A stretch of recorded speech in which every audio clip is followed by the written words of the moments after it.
ଏହି ଚାରି ଖେଳାଳିଙ୍କୁ ଖେଳାଇ ବଡ଼ ଭୁଲ କଲା ଭାରତ। ଦୀର୍ଘ 27 ବର୍ଷ ପରେ ଇତିହାସ ରଚିଲା ଶ୍ରୀଲଙ୍କା।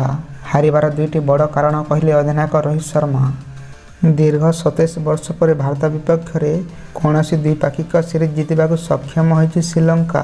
ସ୍ପିନର କଦମରେ ଶ୍ରୀଲଙ୍କା ଦଳ ଟିମ୍ ଇଣ୍ଡିଆକୁ ତୃତୀୟ ଦିନିକିଆରେ 110 ରନରେ ହରାଇ ଦେଇଛି। ଏଥିସହ ତିନିଟିକିଆ ଦିନିକିଆ ସିରିଜକୁ ଘରୋଇ ଦଳ 2-0ରେ ଜିତି ନେଇଛି। ପ୍ରଥମ ଦିନିକିଆ ଟାଏ ହୋଇଥିଲା। ଭାରତ ଦିନିକିଆ ବିଶ୍ୱକପର ରନର୍ସ ଅପ୍ ହୋଇଥିବା ବେଳେ ନିକଟରେ ଟି20 ବିଶ୍ୱକପ୍ ଜିତିଥିଲା। ଗୌତମ ଗମ୍ଭୀରଙ୍କ କୋଚିଂରେ ଭାରତୀୟ ଦଳ ଶ୍ରୀଲଙ୍କାଠାରୁ ଦିନିକିଆ ସିରିଜ୍ ହାରି ଲଜ୍ଜାଜନକ ରେକର୍ଡର ଅଧିକାରୀ ହୋଇଛି। ଦଳ ତାଙ୍କ କୋଚିଂରେ ଶ୍ରୀଲଙ୍କାକୁ ଟି20 ସିରିଜରେ ମୂଳ କୋଚ୍ କରିଦେଇଥିଲା।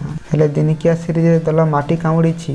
1997ରେ ଶେଷଥର ପାଇଁ ଶ୍ରୀଲଙ୍କା 3-0ରେ ଭାରତକୁ ଦିନିକିଆ ସିରିଜରେ ହରାଇଥିଲା। ଏହାପରେ ଖେଳାଯାଇଥିବା ପ୍ରାୟ 11ଟି ଦ୍ୱିପାକ୍ଷିକ ସିରିଜରେ ଭାରତ ସବୁବେଳେ ବିଜୟୀ ହୋଇ ଆସୁଥିଲା। କିନ୍ତୁ ଏଥର ଶ୍ରୀଲଙ୍କା ମାଟିରେ ଭାରତ ସିରିଜ୍ ପରାଜୟର ଲଜ୍ଜା ମୁଣ୍ଡାଇଛି। ତୃତୀୟ ଦିନିକିଆରେ ଟସ୍ ଜିତି ଶ୍ରୀଲଙ୍କା ପ୍ରଥମେ ବ୍ୟାଟିଂ କରିଥିଲା। ଓପନର ଆବିଷ୍କା ଫର୍ଣ୍ଣାଣ୍ଡୋ 96 ରନ୍ ଏବଂ କୁଶଲ ମେଣ୍ଡିସଙ୍କ 59 ରନ୍ ବଳରେ ଦଳ 7 ୱିକେଟ୍ ହରାଇ 248 ରନ୍ କରିଥିଲା। 249 ରନ୍ର ଟାର୍ଗେଟକୁ ପିଛା କରୁଥିବା ଭାରତ ସ୍ପିନ୍ ଜାଲରେ ଫସି କେବଳ 26 ଓଭର 1 ବଲ୍ରେ ସମସ୍ତ ୱିକେଟ୍ ହରାଇ 138 ରନ୍ ହିଁ କରିବାକୁ ସକ୍ଷମ ହୋଇଥିଲା।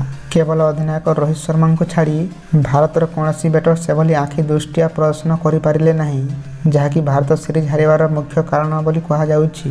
ଶେଷରେ ପରାଜୟ ପରେ ଅଧିନାୟକ ରୋହିତ ଶର୍ମା ଦୁଃଖ ପ୍ରକାଶ କରିଛନ୍ତି। ସ୍ପିନରଙ୍କ ବିପକ୍ଷରେ କଡ଼ା ମୁକାବିଲା କରି ଆସୁଥିବା ଭାରତୀୟ ଦଳ ହଠାତ୍ ଏଭଳି ପ୍ରଦର୍ଶନକୁ ମ୍ୟାଚ୍ ହାରିବାର ମୁଖ୍ୟ କାରଣ ବୋଲି କହିଛନ୍ତି ରୋହିତ।